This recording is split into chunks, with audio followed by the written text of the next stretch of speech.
The views expressed on this show by guests and the host on issues outside of the 9/11 controlled demolition evidence are the opinions of those individuals alone and do not necessarily reflect those of architects and engineers for 9/11 Truth.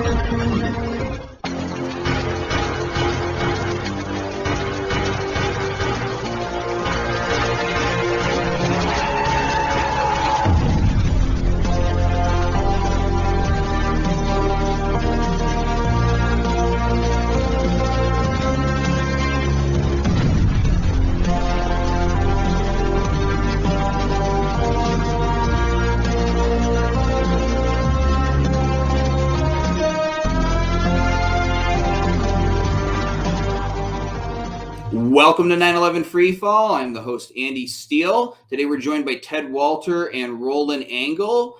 Ted is the Director of Strategy and Development here at AE 9/11 Truth. He holds a Master's of Public Policy degree from the University of California, Berkeley. And prior to his current role with AE, he was the Director of NYC CAN's 2014 High-Rise Safety Initiative. He was a volunteer campaign manager for the AE 9/11 Truth Rethink 9/11 campaign that was back in 2013. And he was director of NYC CAN's 2009 ballot initiative.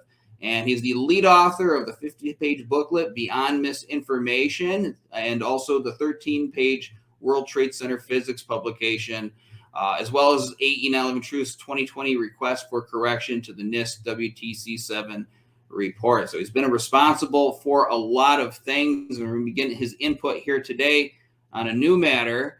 Ted, welcome to 9/11 Freefall. Hey, Andy. Good to be back.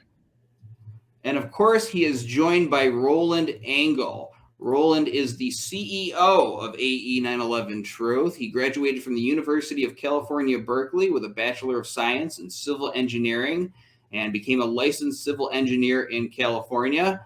He served in the U.S. Army Special Forces, where he was trained in the use of explosives. His 50 years of engineering experience has included designing and testing of blast-hardened missile launch facilities and designing U.S. naval explosive containers, as well as harbor terminal facilities, earth foundation systems, and hydraulic systems. In addition, Roland has owned 3 construction companies and has taught engineering subjects to high school students, which is a very important skill to have when bringing this information to people. So let's go ahead and bring him in. Welcome back, Roland. Hi, Andy. Thanks for having me. So why are we all converging here today on Freefall? Well, let me tell you, earlier in the week, or maybe it was last week, we got an email from a supporter asking for our commentary on a video. And we're going to be playing clips from that video today. And just to give you some context, this is a person, his name is, and I don't want to mispronounce it, I'm going to try my best, Abboud. If I said it incorrectly, I'm sure Ted will correct me. But he's a managing principal. What is it? Abboud, I think, is what I gathered from watching the presentation. All right. Well, we want to make sure we get everything correct here, including the pronunciations, because he says some things about the World Trade Center destruction that we take some contention with. You'll be seeing later. But he's a managing principal of Thornton Tomasetti. He held a senior position at the Weidlinger Associates until it merged with Thornton Tomasetti in 2015. He led Weidlinger studies of the World Trade Center failures. He is also a new board member of the Skyscraper Museum, which is why he was invited to give this presentation. This is on the Skyscraper Museum's YouTube channel. And the presentation appears to be part of a series called Remembering 9/11, Before, After, and Since. And this particular seminar is entitled Engineer Stories Since 9/11. So that's the background. Ted, if there's anything more to say in setting up these clips that we're going to be playing tonight and discussing, please add it. Sure. Yeah. So, you shared the video with us that the supporters sent, and Roland and I both watched it, as did, I think, a couple other people. And, we both had some important comments to share about it. And we think it's actually a pretty, it gives us a platform to touch on a pretty important issue regarding the World Trade Center failures and the various investigations into those failures that is not that well known about, even by researchers or activists in the 9/11 Truth Movement, which is how there's all these conflicting theories about how the buildings came down due to fire. There's not just one theory. There's a few theories, both regarding the Twin Towers and regarding Building 7. And I think it's important for people to know that and to ask what that means. What does it mean that actually there's not just one fire-based theory? And to me, it means, and we'll get into this, I think, as we discuss it further, but that the authors of the official story, the authors of progressive collapse theory, can't get their story straight. And I think if there were, if there was an obvious answer to how this building came down due to fire, you wouldn't have all these different groups of engineers studying it and coming to totally different conclusions about how fire brought the building down. It would have been pretty straightforward. Of course, we have a very straightforward theory that doesn't involve fire, which is controlled demolition. And so I think as we get into it, we'll see the reason why you have all these different theories is because all of these different groups of engineers started with a conclusion and then tried to come up with a story to fit that conclusion, to lead to that conclusion. And so, yeah, I think this is a very important topic for us to discuss further. And I know Roland has a lot to add about it as well. So that's right. And I've said it before on the show. Their stories keep changing all the time. Ours stays the same. And even out of officialdom, they did start with a conclusion. They took controlled demolition off the table from day one. And that is where the evidence leads. So that is my thoughts. Roland, after you watch this, and we're going to have time to get into the details and look at what this guy is telling his audience. But just after you watch this, what was your initial impression overall of the presentation? Najib Abboud is considered to be one of the primary authorities on the collapse of the towers. He, along with another engineer by the name of Levy, are the authors of the Weidlinger study that was commissioned by Silverstein Properties, the World Trade Center Properties, was sued after the event in 2002 because their claim was that the buildings that it was two separate incidents. It was part of Silverstein trying to get double payment for his insurance. So he was claiming that the attacks on the North and the South Tower were two separate events, and therefore he was entitled to collect the amount of the insurance for each event. Whereas the insurance company was saying, no, it was just one event and you're not entitled to double payment. So Weidlinger conducted this study of how the buildings came down, and this study was not released actually at the time that the lawsuit was decided in Silverstein's favor, by the way, and it wasn't released until like 2015. So it wasn't available for us to look at until then. And what's interesting about the study is the fact that they claim that the mechanism, the essential aspect here is what initiated the collapse of the towers. What was the mechanism that occurred that caused the towers to begin to collapse? And the Weidlinger study, which Abboud was one of the main authors from, claimed that the central core of the buildings failed, and that's why the collapse mechanism was initiated.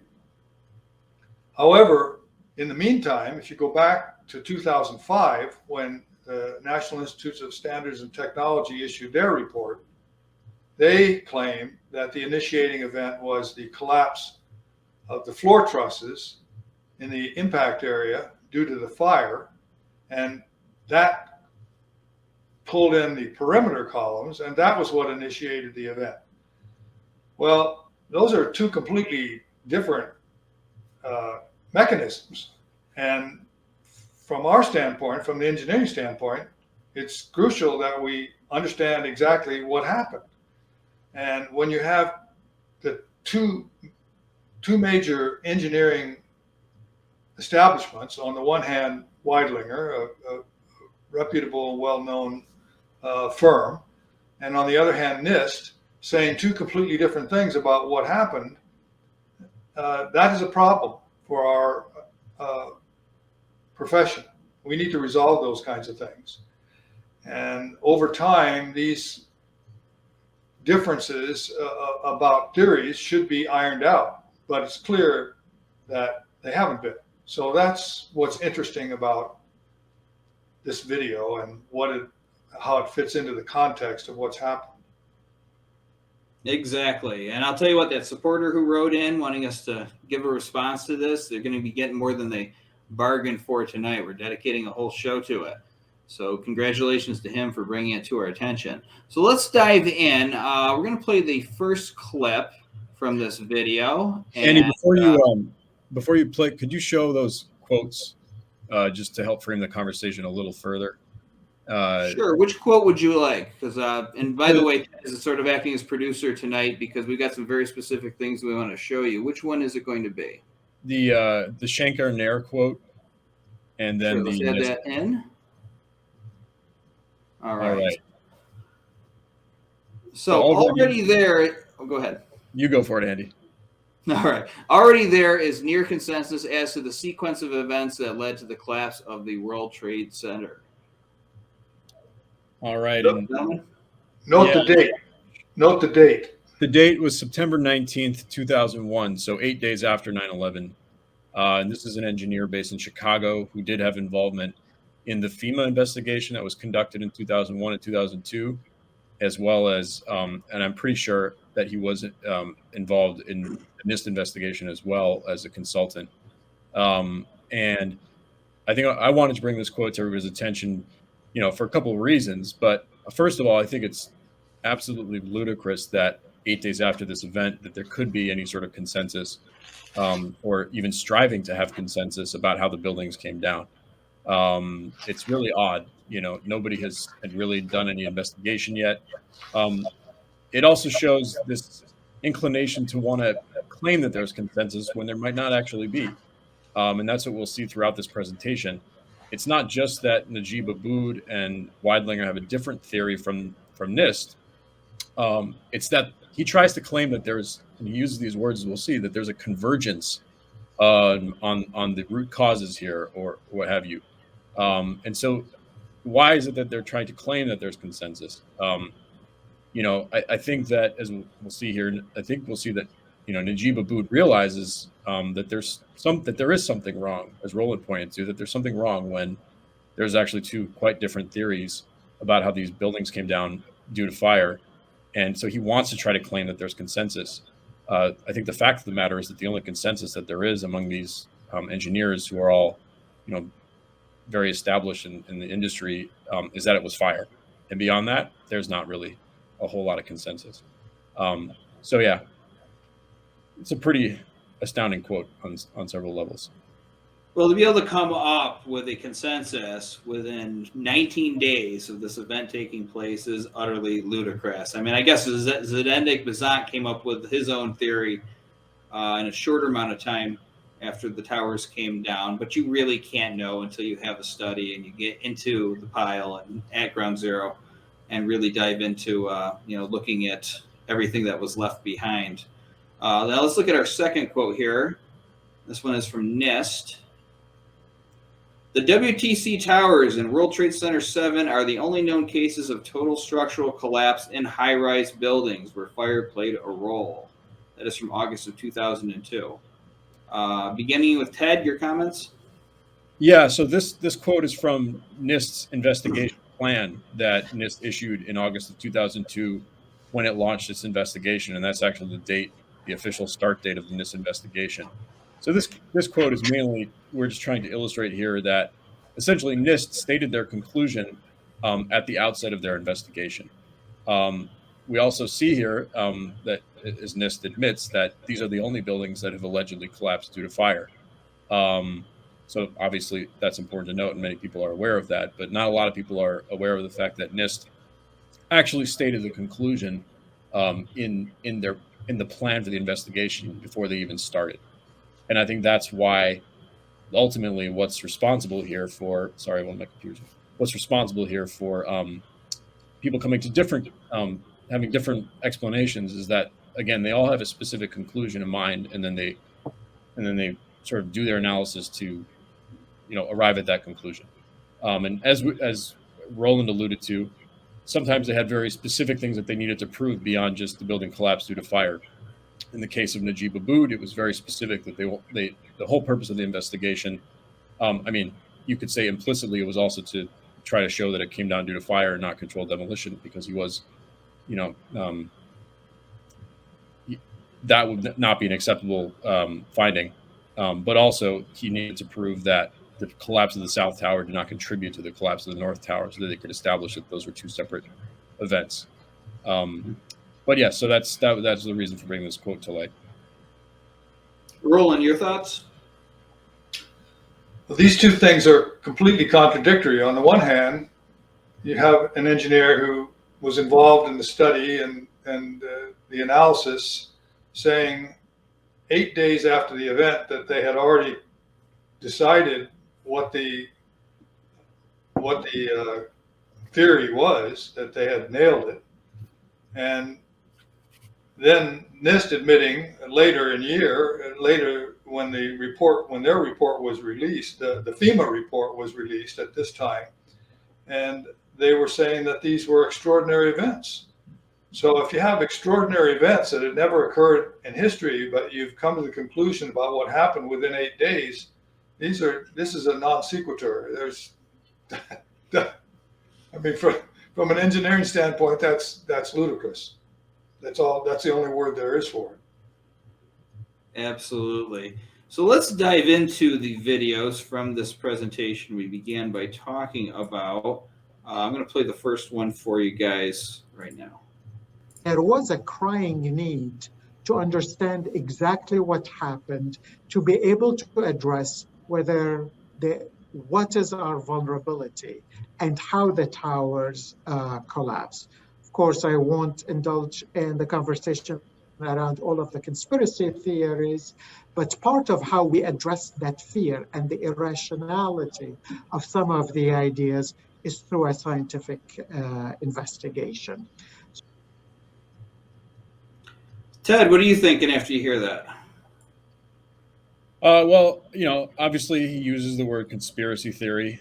So, you can kind of see as he's talking that it's kind of in the back of his mind, or it's something that he's defending against. And I think you see that, these days, or for the last couple of years, when anybody who was involved in the official investigations or in supporting the official theory, addresses this issue, they have to sort of acknowledge that the quote unquote conspiracy theories are there, and they're sort of coming from a defensive posture in a way.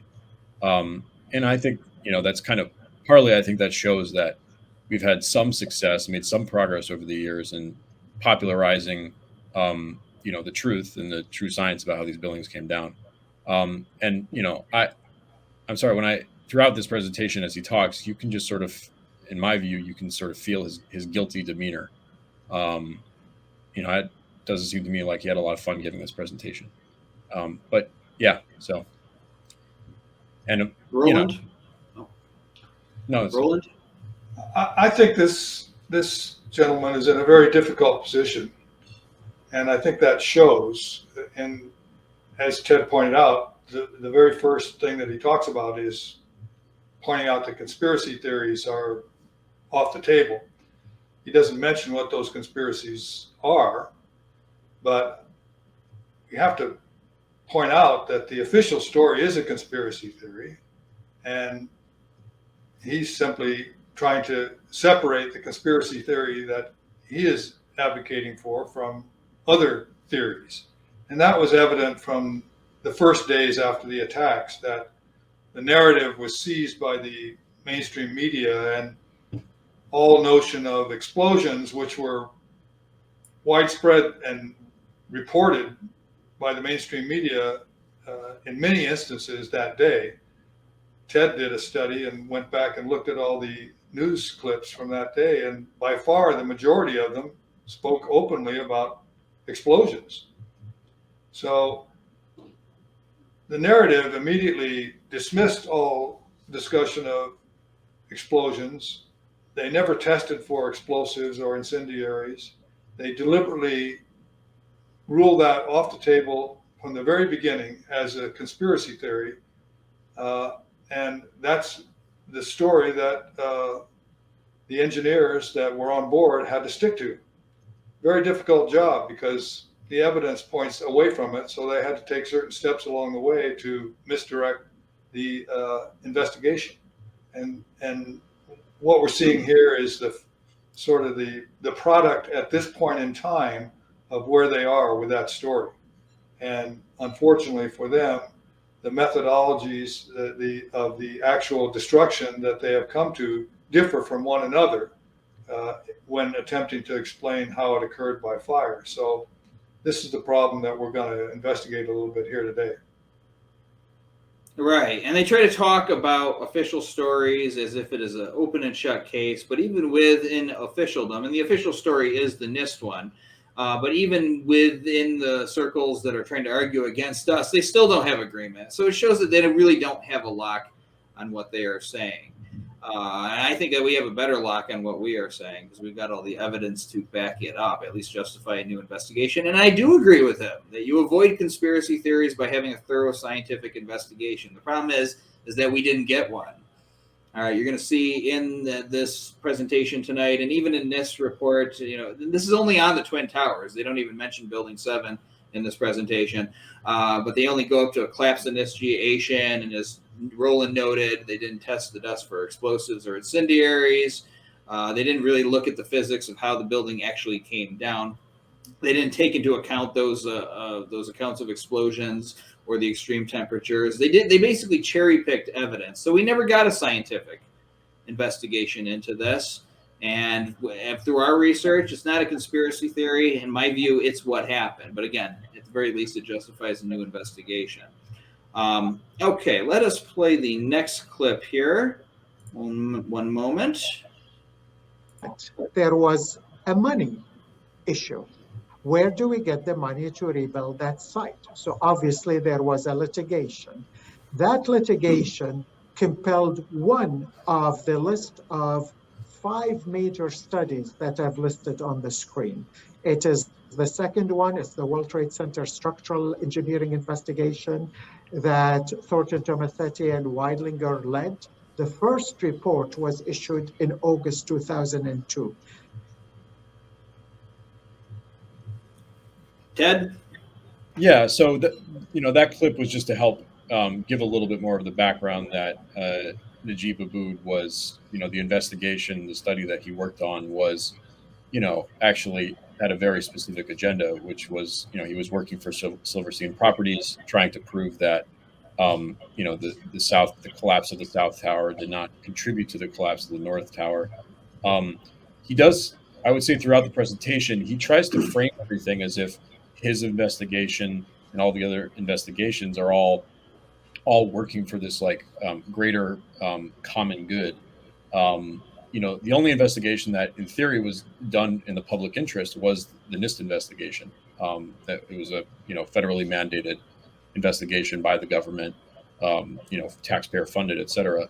All these other studies are, and there's more related to Building 7 actually, but are done for the purposes of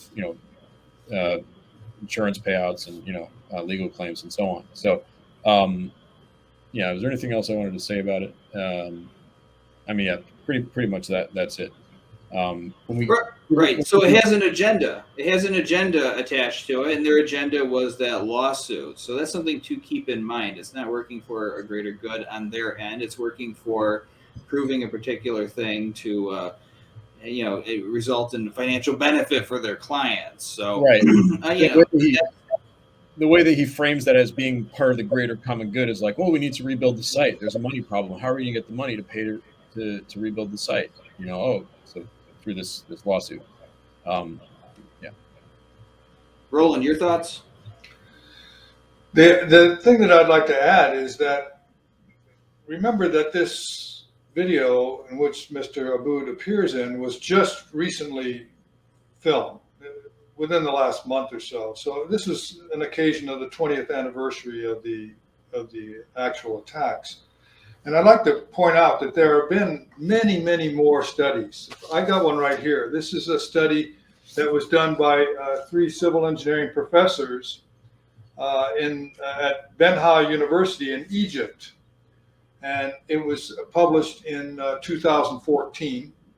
And it's entitled Controlling the Demolition of Existing Structures, an approach to analyze the collapse of the World Trade Center North Tower, World Trade Center 1.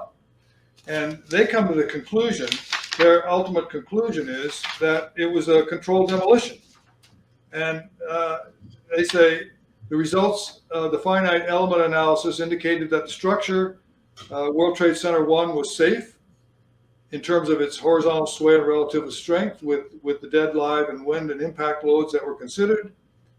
And that field observations based on the analysis of the documented videos indicated that the collapse of World Trade Center 1 was mainly due to the implementation of the controlled implosion technique.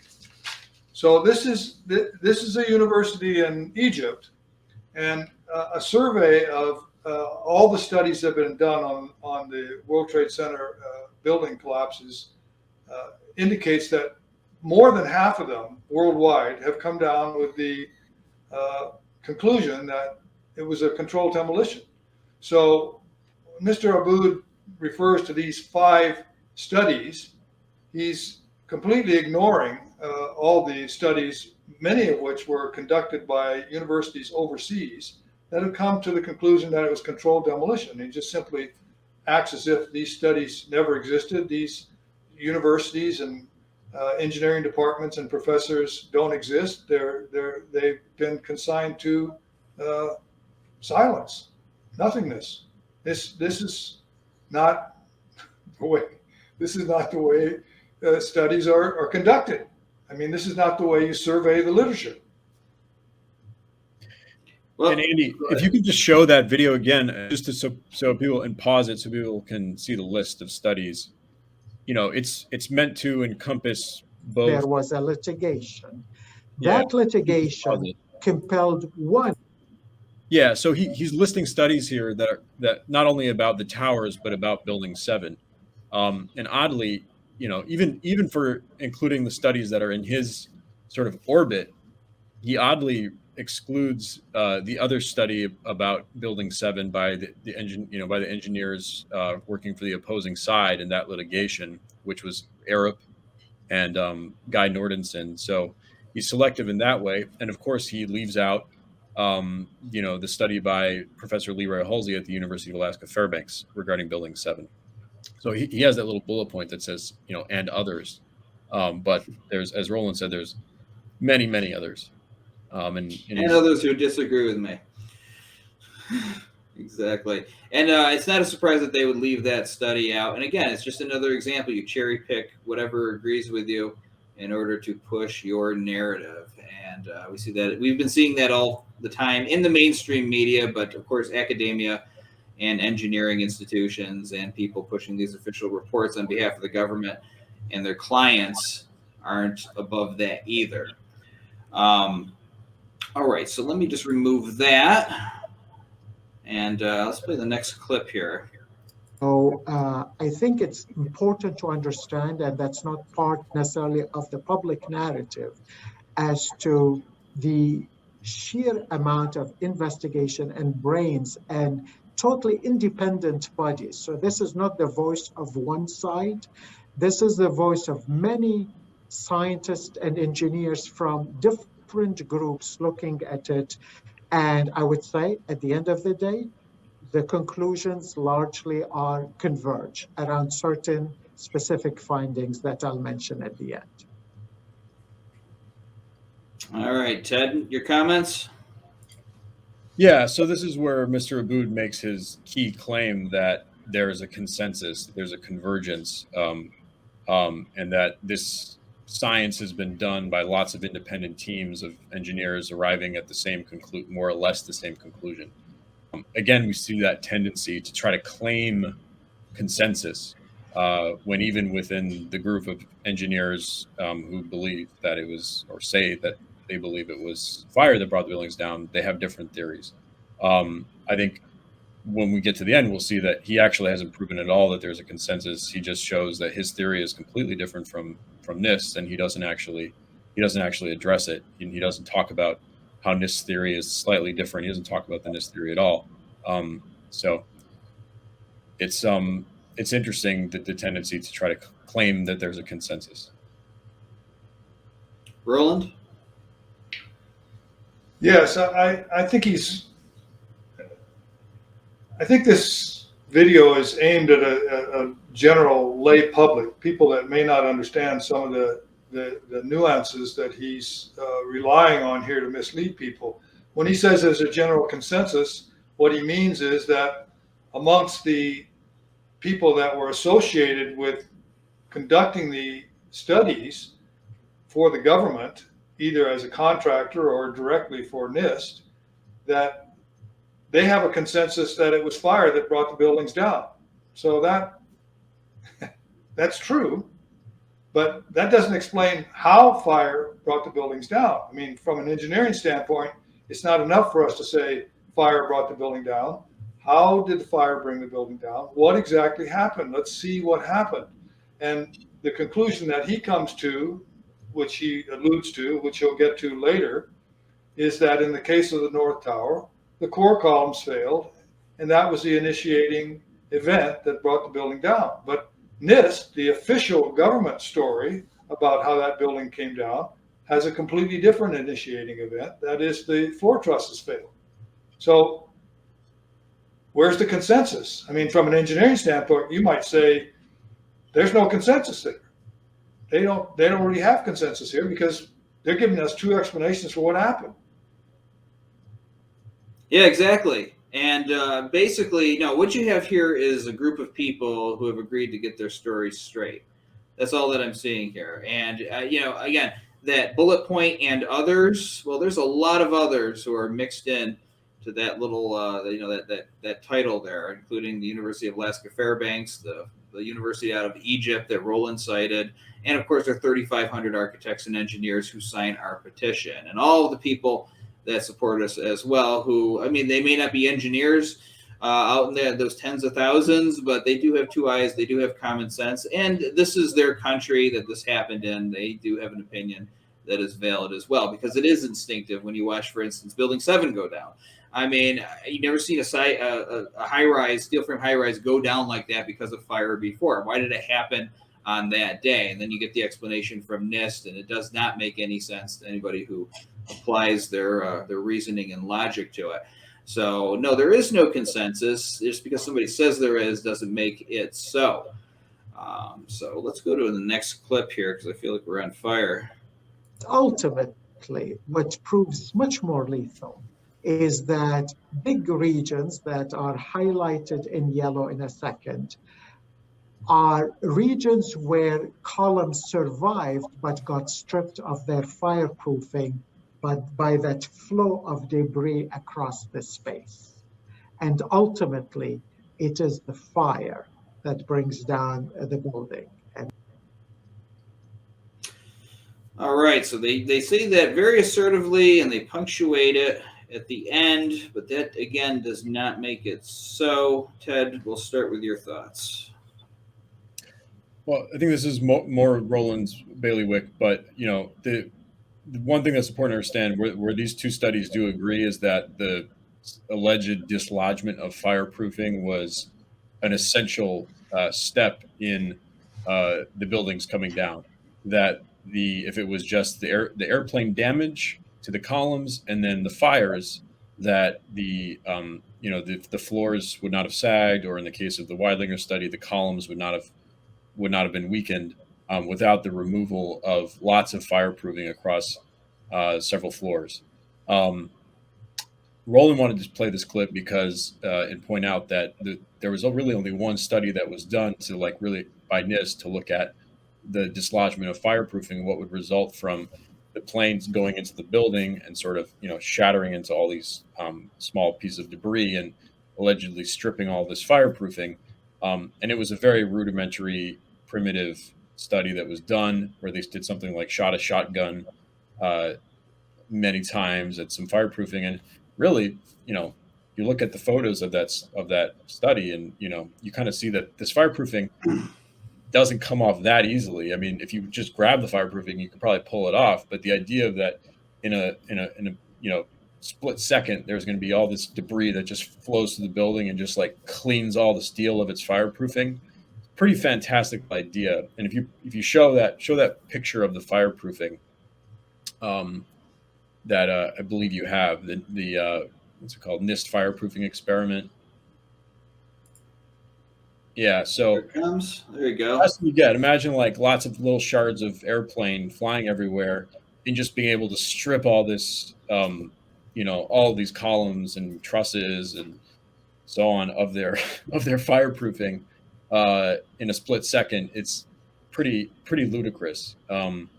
So yeah, and unsubstantiated, and yet an essential part of their story. NIST says if it wasn't for the fireproofing being dislodged, these buildings wouldn't have come down. Roland, your thoughts? The actual test that you see here on the screen was conducted by NIST. And actually, when you get into the details of that study, you find out that their findings actually disproved their own theory that they're putting forward. This is all published in the NC Star Report 16A Appendix C, page 263 through 274. You can find this study. And what they note is, this is their study. They say that the aircraft velocity when it impacted the North Tower was 95 meters per second. And at 0.3 of a second after impact, the velocity of the debris, the plane is now breaking up because it's hit the exterior perimeter columns, which are very substantial. So the impact shatters the plane into debris. And after 0.3 of a second, the velocity of that debris is 38 meters per second. This is their study, okay? I'm quoting you their studies. A tenth of a second later, 0.4 of a second after impact, the velocity is 15.8 meters per second. So that's the velocity that they're saying most of this debris impacted the interior of the building with. However, during their testing, when they fired the shotgun at these samples, they note that on one occasion the shotgun misfired and produced an impact of 31 meters per second. So that is somewhere in between 0.3 of a second and 0.4 of a second. And so it would be more indicative of what the actual impact was, and as opposed to the higher velocity that the shotgun muzzle velocity is. And they note that on that particular misfire, there was no significant damage to the fireproofing. So they've got a test that give them the velocity of the debris that they claim was occurring, and it indicated that there was no significant damage to the fireproofing. So buried in the footnote of their own test is the evidence that disclaims the claim that they're making. So the claim that fireproofing was removed from the steel is central, absolutely central to their notion that the interior columns failed due to fire after the impact, and that's what caused the collapse. So again, when you look at the details and you look at the evidence, you find evidence that actually refutes what they're saying. So this is again reason to cast doubt on their whole methodology, because it seems as if they're willing to ignore all evidence that doesn't point them in the direction where they have already decided they're going to go. And that's par for the course for them. Now, I was looking at my notes last night and getting prepped for the show, and you can tell me if this is true or not, but I believe NIST says that the collapse initiated on the 98th floor of the North Tower. And as far as I know, only the tip of the wing kind of slashed right through that part of it. So in theory, just thinking about it, if it's just the tip of the wing hitting that floor, you're not going to have a lot of fireproofing dislodged on that floor. But the collapse is actually initiating there above where all the damage was when the plane went in. Can I have some comments on that? Roland, I think you might know more about that than me. I've heard it discussed that the collapse initiated higher than where most of the damage was, but perhaps you know more. Well, that's true, and that is where the collapse initiated, and they have to stick to that because you can run the videos over and over again, and there's no denying that. That's where the collapse started. So then the question, as Andy rightly points out, is how come if only the tip of the wing contacted the 98th floor, and supposedly it was the fireproofing that was stripped off of the structural members that caused the members there to be overheated? There couldn't have been any fireproofing dislodged from the structural elements on the 98th floor because there was essentially no contact there. So how do those anomalies resolved? How could the 98th floor have been the point where the collapse initiated when there was very little damage to the 98th floor? In fact, the NIST report, they don't even show a schematic for the damage on the 98th floor. So again, you have anomalies. You have information that they present to you, and then conclusions that they draw from that. In the case of the Weidlinger report, how does the Weidlinger report explain that it was the central core columns that initiated the collapse when the core columns couldn't possibly have been damaged by the so-called damage from the debris at that level? These are imponderables. Internal inconsistencies in the reports, in any particular report, and then amongst the reports compared one to the other. Exactly. Now you mentioned or ask how do they resolve that? I'll tell you how they're going to resolve that. They're going to call anyone a conspiracy theorist who brings it up. There you go. Case closed. Of course, I'm kidding. All right, let's go ahead and bring up the next clip. I hope I have the right one here. Whoops. The fire that started by having the fuel disperse across entire floors and light up simultaneously. The temperatures reached are no different than a regular office fire. What is different about them is the simultaneous nature of them across multiple floors and up to 4 floors. That's one. People talk about an explosion that arose from the south side of the North Tower. That is more like an aerosol can mist that you inflame. It's a deflagration, not an explosion. That consumed about a third of the fuel. A third dispersed on the impact floor and started the fires. The last third went down the core of the building, and that is why you hear stories of fires erupting in the lobby at the base of the towers. All right, so let's just follow our regular trend here. We'll start with Ted. Your comments? Sure. Well, Roland wanted to play this clip and address the fuel. A third of the fuel burning up immediately, a third going into the damaged floors, and then a third going down the building.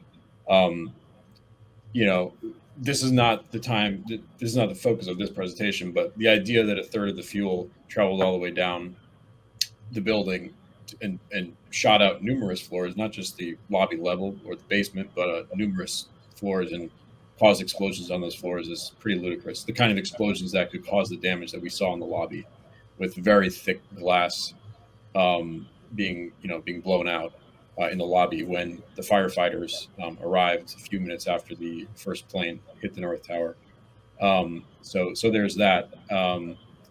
I think there's anything else. I mean, he acknowledges that the temperatures were mainly that of normal office fires. And so I think that's important to note because he makes some pretty extraordinary claims, I think, in the next clip that we're going to show, where he talks about some very high temperatures.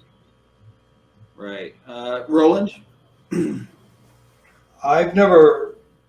is the first time I've heard the claim that a third of the fuel entered the elevator shafts and traveled all the way down to the lobby level, where it caused massive damage. And I think it'd be very easy to prove that if you look at the volume of the elevator shaft all the way down to the lobby, and the expansion of the gas, which, let's say there was, if they're claiming a third of the fuel entered the elevator shafts, that fuel would already be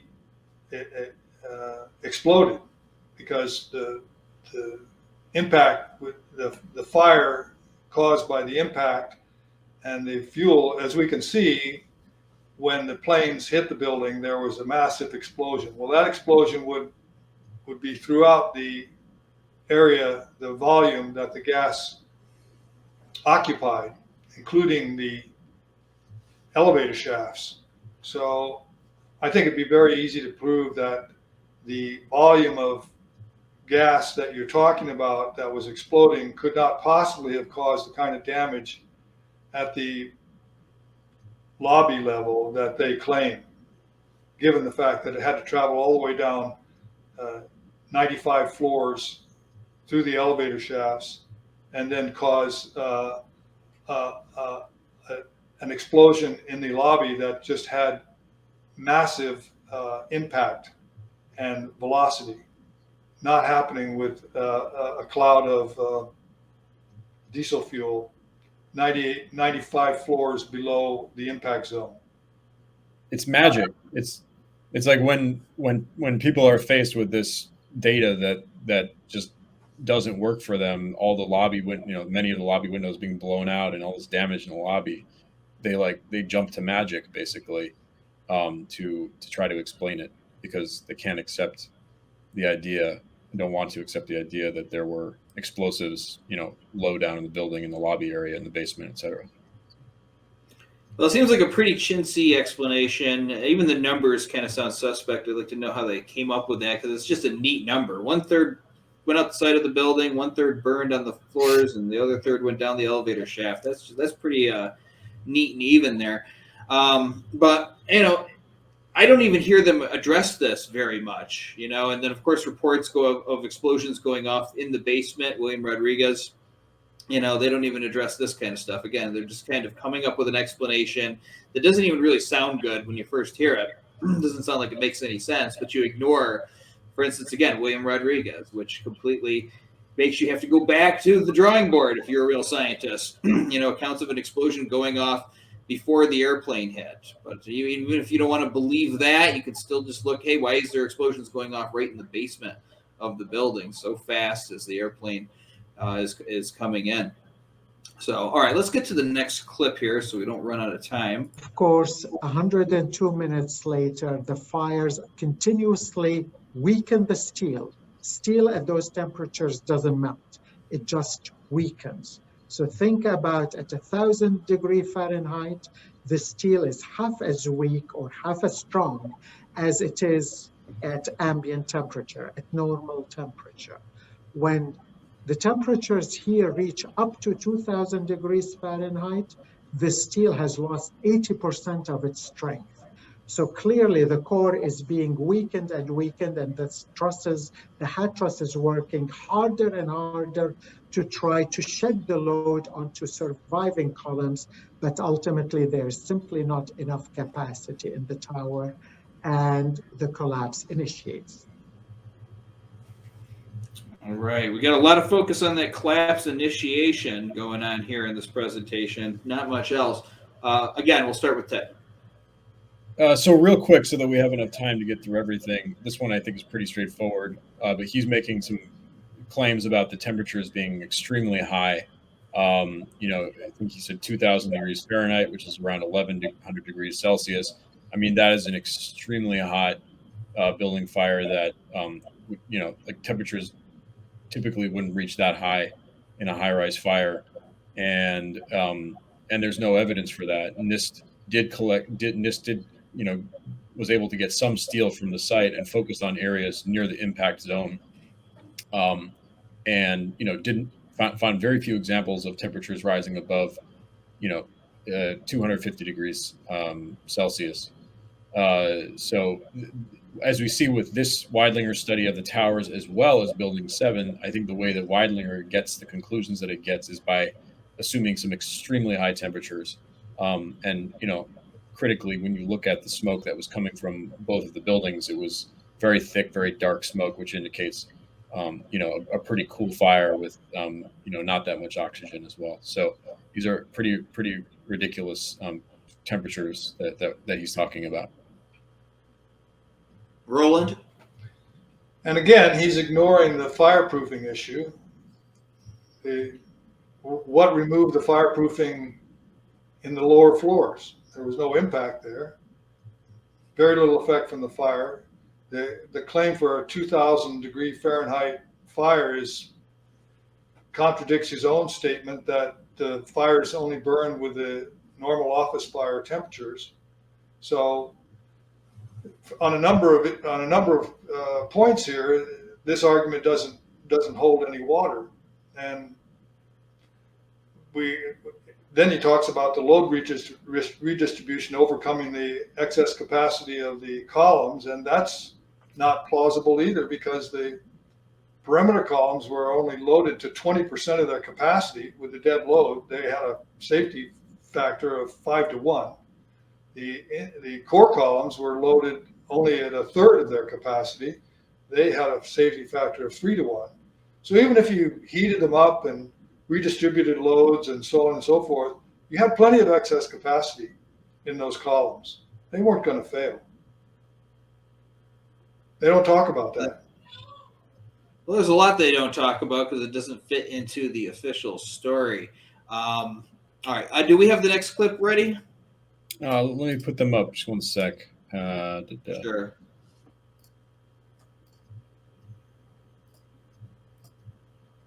All right, go for it.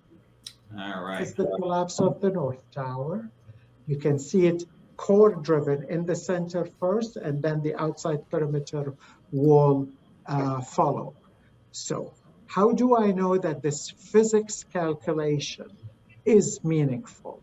We overlay it on actual video footage on the day, and keep your eye on the TV antenna at the top. And you'll see it starts coming down exactly the way the analysis predicted the collapse happened. The overlay of the calculation and the observable events is, amazingly good. All right. Well, he's very proud of his work. First of all, I guess that's the first thing to note. I think one thing that is interesting, I mean, this is where we get to the crux of his theory being different from NIST's, where he talks about, we see in his model the core columns failing first. According to NIST, it was the perimeter columns that failed before the core columns because the trusses that connect the core columns to the exterior columns, the trusses in between, sagged and pulled the exterior columns in until they buckled on one side, and then that spread around the whole outside, and then the core columns were overburdened and the collapse started. Of course, you don't see any of the things happen that are in NIST theory. There's no observation to support it. As far as his theory goes, it was that the heat directly affected the core columns and the core columns failed first. It's interesting that theory was, NIST put that theory forward as a possibility early on in 2002, 2003, and ultimately ended up abandoning it, perhaps because they realized they couldn't get temperatures hot enough to, directly weaken the core columns. But what's interesting about this, his theory is that he does account for the fact that the core, you see in the video that the antenna starts to drop a split second before the rest of the building, which we talk about this point as well in our own presentations. And that does indicate that the core columns are failing before the exterior. So NIST's theory of the perimeter columns failing first is not compatible with the observation, is not compatible with the video evidence. His theory is a little bit more compatible, but there's no way that you can get the temperatures to cause the core column failures that he's talking about. The other thing that I want to point out, if maybe you want to play the video again as I'm doing it, is that the top of the building, so the core columns start to fail first, and That's the the middle collapse falls. of the North Tower. You can see it. We'll mute it. Core. Okay, great.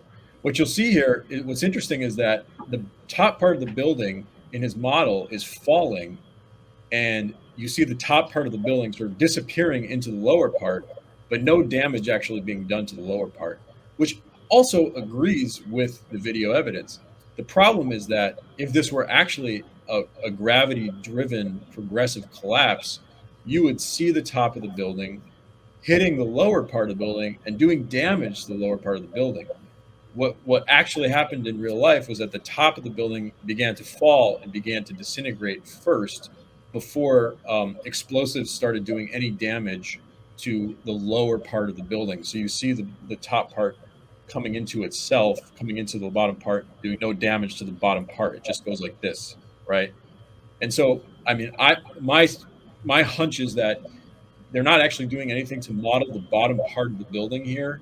They're not modeling any sort of dynamic impact that the top would be exerting on the bottom. They're just letting the top sort of disappear into the bottom. And if they were to try to model the top actually falling and having a dynamic impact on the bottom part, they would see that the top would start to slow down. They would see that the damage to the bottom, obviously there'd be damage to the bottom part, and that wouldn't actually fit with the video evidence. And so, like, we have here an incomplete model that, you know, as I think we'll also talk about, stops, you know, before things really get going, before the real, you know, before collapse propagation. This is just a collapse initiation model, and partly it works because the top is not actually interacting with the lower section. Roland? They had the contradiction that they had here was first of all, in the FEMA report, the team that the principal investigator there, the guy that led that report, was a guy by the name of Gene Corley, who's now deceased. But Gene Corley, there's a video of Gene Corley explaining exactly the point that the core columns must have been failing first because we can see the antenna descending before the top of the building moves. So that was a fact that Weidlinger was stuck with. NIST chooses to ignore that. What they point to is they have some video of the perimeter columns caving in after the initiation event has occurred. And that's where they get the claim that it was the floor trusses that failed, that pulled in the perimeter columns, and that's what initiated the collapse. They didn't want to go to the analysis that would claim that the core columns failed first, because they realized, I'm sure, that they couldn't come up with enough loss of strength of those columns to initiate the collapse due to fire. So they went with the pulling in of the perimeter columns as starting the event. These the Weidlinger report, which came out in 2002, this may be one of the main reasons why the Weidlinger report never saw the light of day in public until 2015, because they realized they had a contradiction between what this well-known engineering firm had to say about the collapse initiation and the analysis that NIST finally came up with. So I think that by delaying the report that Weidlinger produced, they were attempting to prevent people from understanding that really we have two different collapse initiation events here, which are totally at odds with one another and need to be resolved. So but that's the contradiction you have when you're trying to prove something that actually didn't happen. That's right. Don't ever lie, because then you got to make up other lies to cover up for that, and you get contradictions, and it's hard to keep straight in your head. And that's good advice for kids. It should be good advice for adults too, especially on matters like this. Let's go ahead and play Andy, the next. South Tower. Oh. I won't go through Yeah, the I just want to say I mean, part of the reason why we're doing this also is, I mean, to me, it was a little surprising that that he was giving a presentation about the Weidlinger theory, and that he still sort of adheres to that and didn't really adopt the NIST theory. We didn't hear a whole lot about the Weidlinger study over the years, as Roland said. And so it was actually a revelation to see that Najib Abboud is giving this presentation and sort of gently promoting his theory over NIST's in a way, although he's also trying to claim that there is this consensus. So it was a bit of a surprise.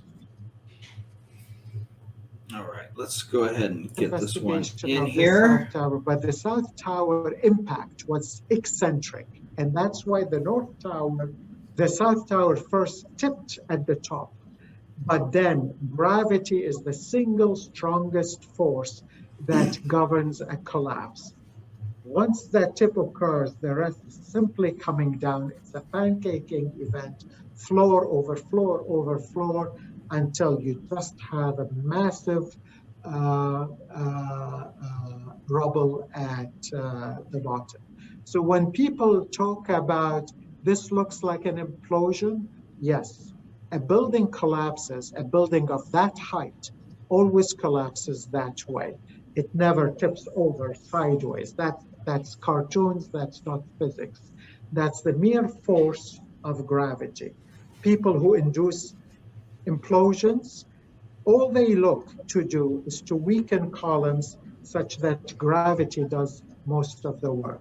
In this case, airplane attack did something similar. And the subsequent fires weakened columns, and ultimately gravity takes over. All right, Ted?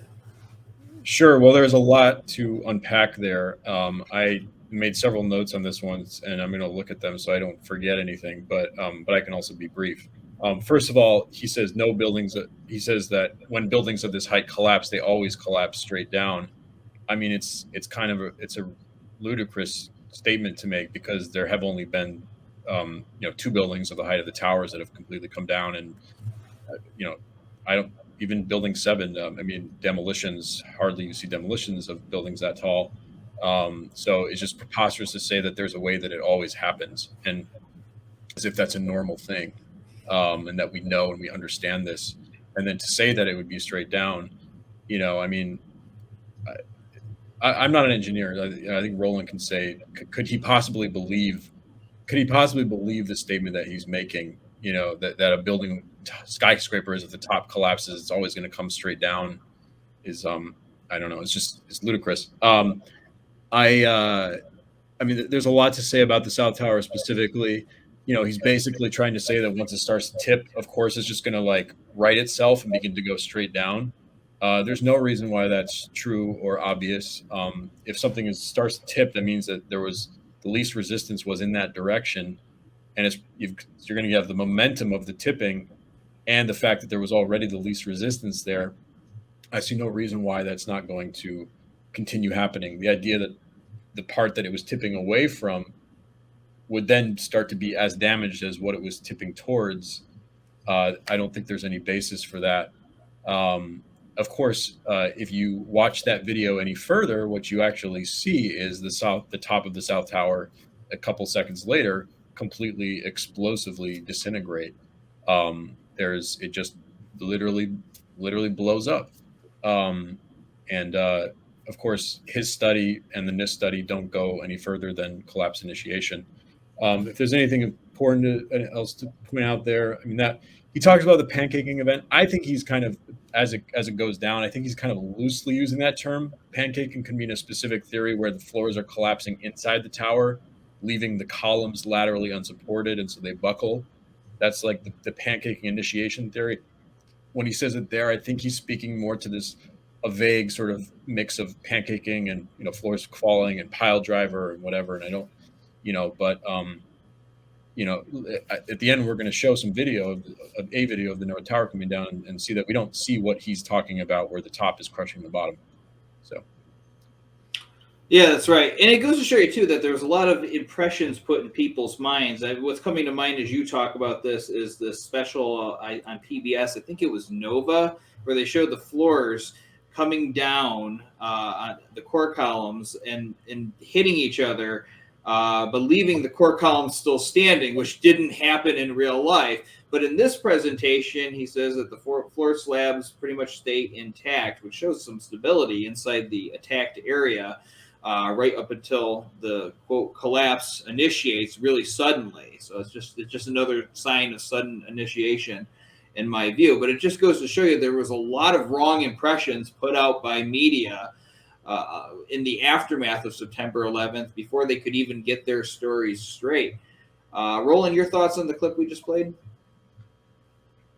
As Mr. Abboud notes, gravity acts straight down. When the top of the building on the South Tower tips and begins to fall, if you stop what's happening right there, and you can see that the South Tower has somehow broken contact with the North Tower, that's what enables it to begin to tip. If you stop it right there, the center of gravity of the top portion of the building is now offset from the building below it. Gravity acts straight down. That means it's going to pull that tipping portion straight down from the lever point where it is attached to the bottom of the building. There's absolutely nothing to explain the subsequent disappearance of the South Tower into a cloud of explosive dust.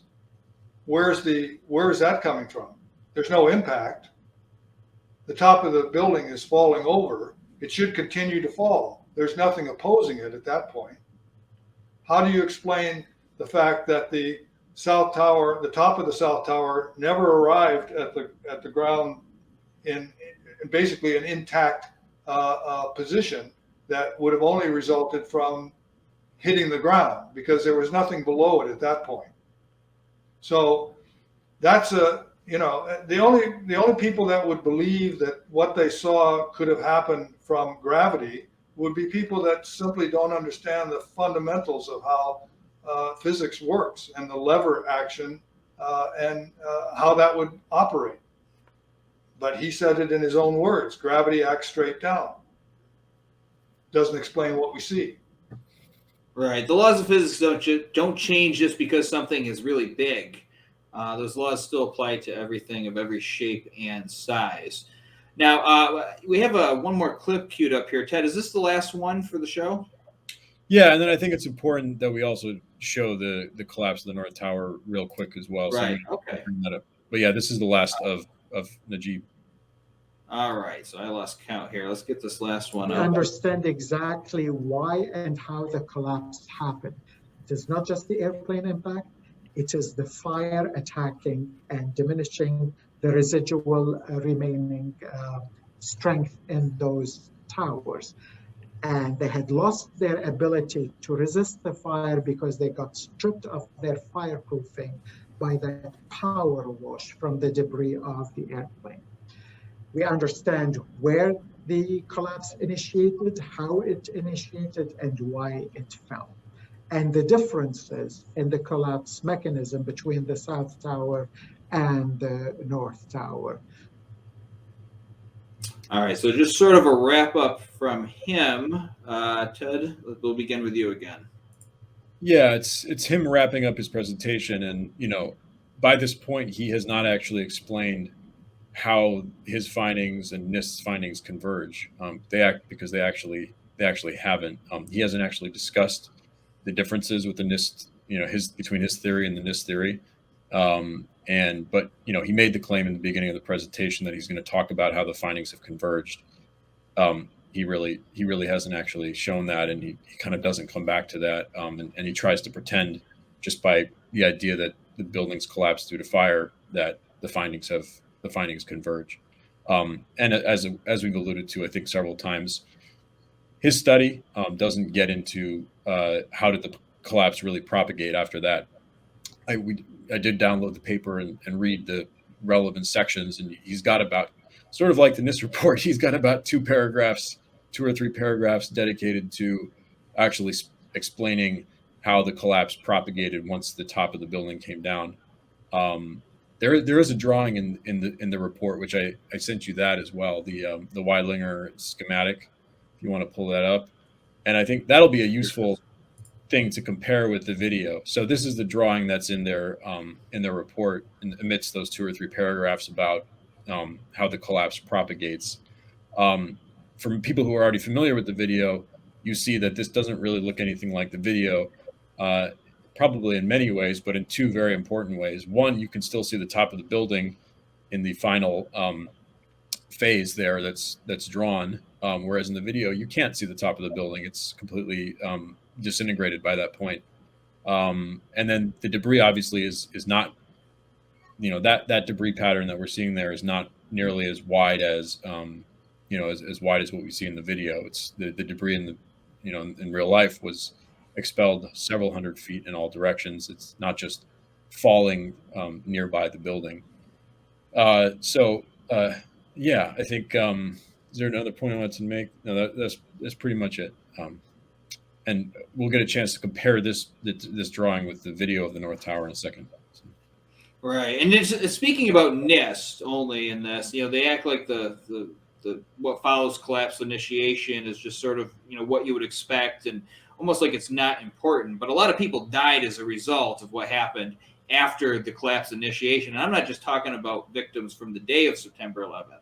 I'm talking about people who got sick from being around ground zero at that time, because had it just been airplanes crashing into buildings that day, it would have been horribly tragic for the people that were killed in the airplanes and in the top floors of the towers, but we wouldn't be seeing the kind of illness that we're seeing as a result of that day, because the towers would not have come down. You wouldn't have had all that dust filling all of Manhattan.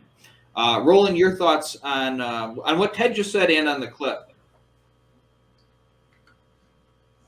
Abboud never really discusses the NIST collapse initiation theory. He doesn't explain how it differs from what the Weidlinger report that he authored said. He simply says that there's convergence, and there is no convergence. There's absolutely no agreement in how that collapse was initiated, let alone any discussion of how it drove the building down all the way to the ground. The illustration that you showed there by Levy, which shows the event at 4 steps along the way, as you point out, look at the top of the building. It's still completely intact. So we are to believe, they don't carry it any further, but we are to believe that top portion of the building what drove the complete destruction of the lower floor of the building. And then what destroyed the top part of the building? In other words, for every action, there's an equal and opposite reaction. Why isn't the top portion of the building being destroyed from the bottom up as it hits the lower portion of the building? That's what you would expect from the laws of physics. So for him to claim that the laws of physics very clearly show that their analysis is correct is it's beyond words. So there's nothing here to explain anything about the official story. And I would point out that at the 9/11 Museum and Memorial, they give a tour in which they adhere to the NIST version of events. They say specifically that it was the collapse of the 4 trusses that led to the collapse of the perimeter columns that led to the collapse of the buildings. So he's giving a presentation here that's in total contradiction to what's being used to educate the public about what happened that day. And there doesn't seem to be any problem with his demeanor or his explanation of why he's come up with an event analysis that doesn't match what the whole country and the whole world is being told every day. This is it's yeah. just, All these theories act as if this top block was just driving with angry force all the way down to the bottom. And I know this, like, just, speaking of Bazant's, and I had to recreate my own version of his diagram for the graphic novel. And I think he labels them by I can't remember if he labeled them by number or by letter, but regardless, he goes through all these stages, and then you see the top block get down to this rubble pile, and they just go, you know, like that. And that's not what we saw happen that day. This top block destroys itself in the first couple of seconds as these buildings are driving down. So it's almost like they're living in an alternate reality, a parallel universe. Maybe they were witnessing a different 9/11 and in one of those universes than we saw, but the one that we saw here and in our reality shows that that top block disappeared, and they just can't account for it, so they just pretend. All right, so we've got about 15 minutes left here. I know we've got a video of the North Tower. Ted, I'm going to let you introduce that. I think it's this last one here. I think you just gave the perfect introduction to it about what you actually see. The top block disappears, and then there's a massive explosion of building materials in all directions, and all the concrete being pulverized, massive steel sections being hurled in every direction, hundreds of feet away from the building.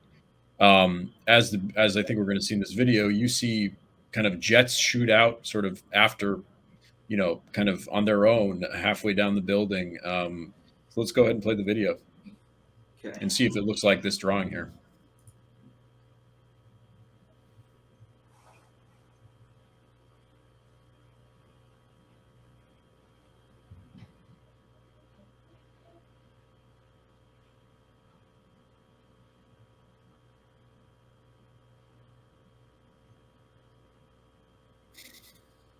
So I don't see that angry top block there. Let's just look at the picture one more time, just for punctuation here. All right, so we got this top block going with vigor all the way down to the bottom. They don't get to the final stage. I know in Bazant's pictures it does, where it just sort of kind of commits suicide as it gets to the bottom and disappears. But let's watch the video one more time. So again, no damage being done to the bottom until about now. And the top block has disappeared, and huge amounts of debris shooting out in all directions.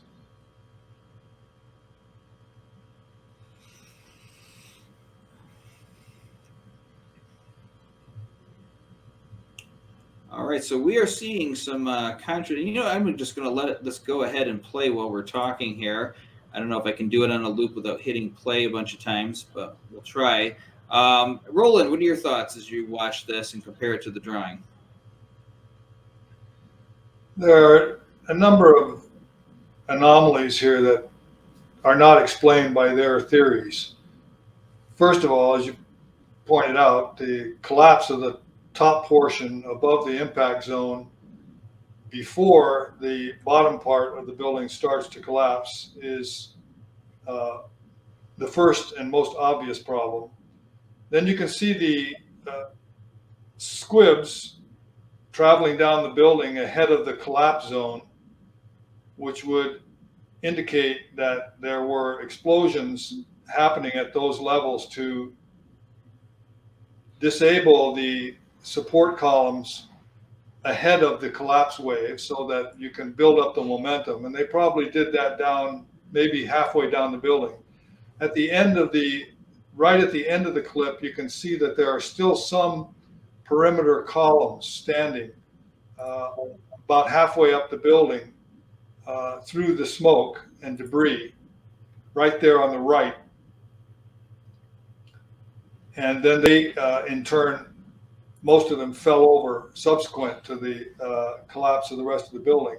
But that would indicate that they probably only brought the explosives down maybe halfway down to get enough momentum build up. Once you get enough mass moving in that direction, then you could destroy the building below it, as in a perfect controlled demolition. That's what you do. You use the gravity and the mass of the building above to destroy the building below.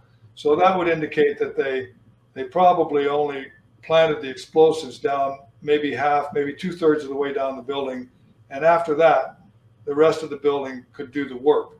So that's what I think is what you're seeing.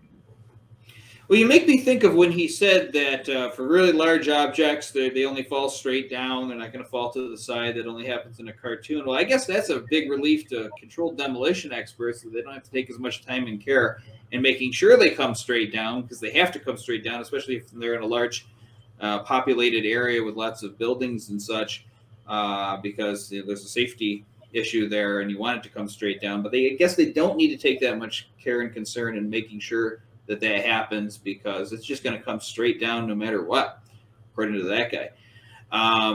Okay, so we are now at the last couple of minutes of the show. We've given everybody an idea of our thoughts on this presentation. We'll include a link to it in the description so people can watch the entire thing. Why don't the two of you go ahead and punctuate the thoughts that you have been sharing here. We'll start with Ted and wrap it up with Roland. Go ahead, Ted. Well, I think we've talked about doing this as well for Building 7, because he listed Building 7, and there, just as there are conflicting theories, fire-based theories for how the towers came down, there are for Building 7, even more so actually. And so there's a paper that one of the engineers who was involved in litigation around Building 7 between Larry Silverstein and Con Edison published about a year ago.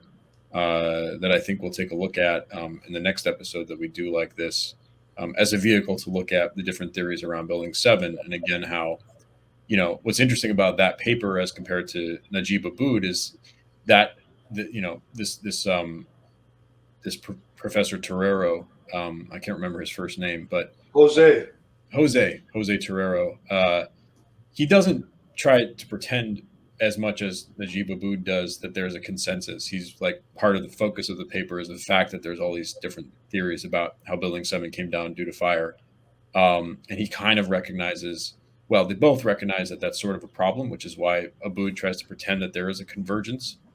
In the case of Torero, he just kind of identifies it as a problem, and sort of suggests that,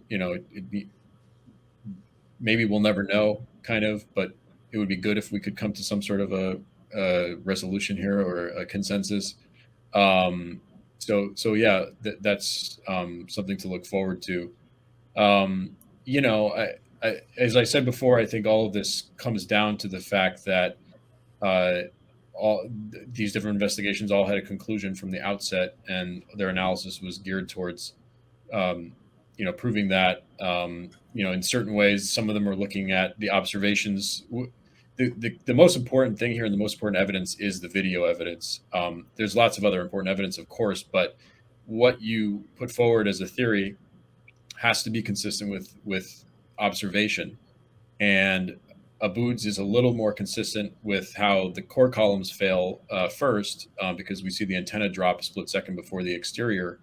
But the idea that the core columns could become heated enough, and that the reserve capacity of all of them would be exhausted, and that they would suddenly fail, is just impossible. And then he doesn't, none of them, all of them except for Zdenek Bazant, stay away from the mathematical problem of how could the top section crush, the 90 stories below it, at essentially what NIST says is essentially free fall. It's actually about 2/3 of free fall, but that's pretty darn close to free fall.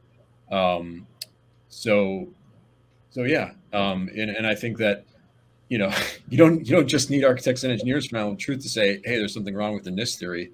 Najib Abboud is saying that there's something wrong with the NIST theory because the antenna comes down first. So we have Najib helping us make our case a little bit. And then NIST kind of shows us some of the problems with Najib's theory.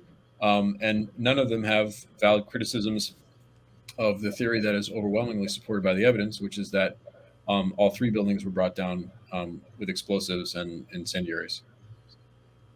Right, and it shows that there is no general consensus on even the official story. So when they talk with all this authority about it, they really don't fully know themselves. I mean, they don't know because it was a controlled demolition. Our evidence is consistent. It is constant, and it is backed up by real science, not just computer models, but observation, and it goes through the entire collapse, not just the initiation. Roland, your final thoughts?